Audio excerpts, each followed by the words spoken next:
Hi there, I'm Nick Shell, your host for Fuller House Recaps. That's right, Netflix has brought back to life Full House in the form of Fuller House, and I just saw the first episode of it.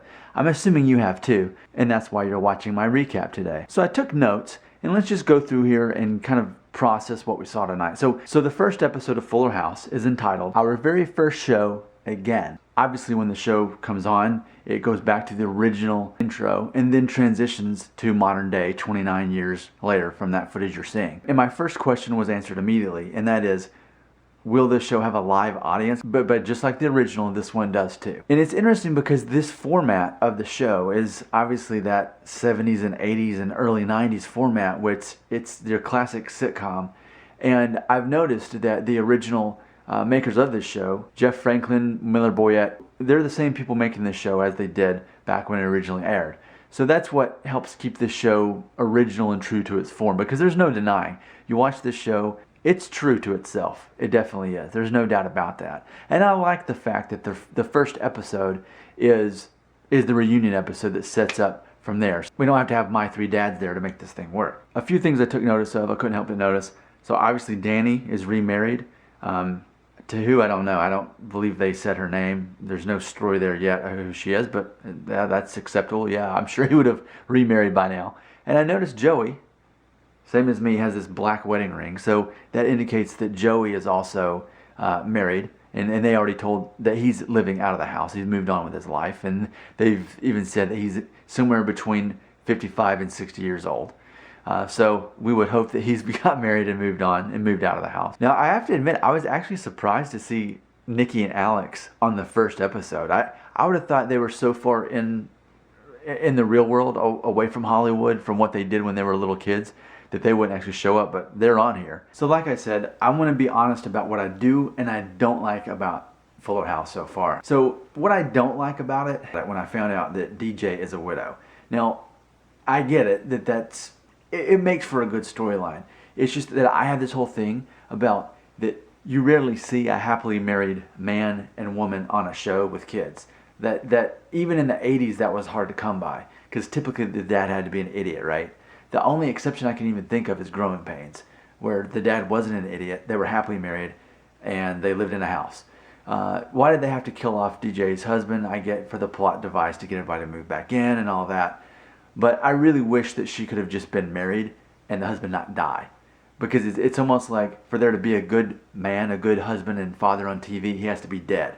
Or he has to be a widow like Danny was. So I had to come to terms with that. But honestly, now that I've seen the show, I buy into it. And despite the husband being dead, I actually think they did a good job with that plot line that they've committed to. I actually do like Kimmy Gibbler. She was actually a pleasant surprise.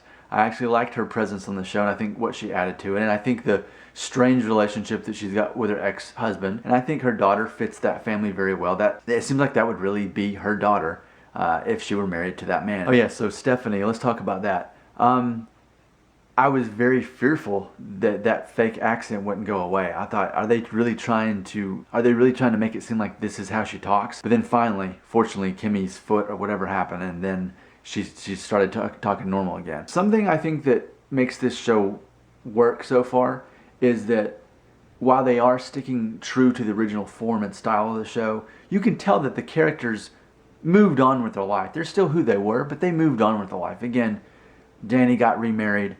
Joey apparently got married. Stephanie, I thought that was an odd choice for her on the show, that she basically just is this wildflower who never settled down and is doing DJing as her career. It seems kind of weird. Obviously, you can tell that DJ is going to be the strongest character on this show. They brought Steve back, and basically instantly, the moment he gets on the screen, they instantly told you everything you need to know. So he got married before DJ did. They got divorced, and now he's trying to get back with DJ. Obviously, we know where this is going to head. It's funny, like that. With Steve, he just went ahead and said it right out. Whenever you're ready, I'm ready. So at least we got that out of the way, right? He doesn't have to get there. He's already there psychologically. He's ready to get back with DJ.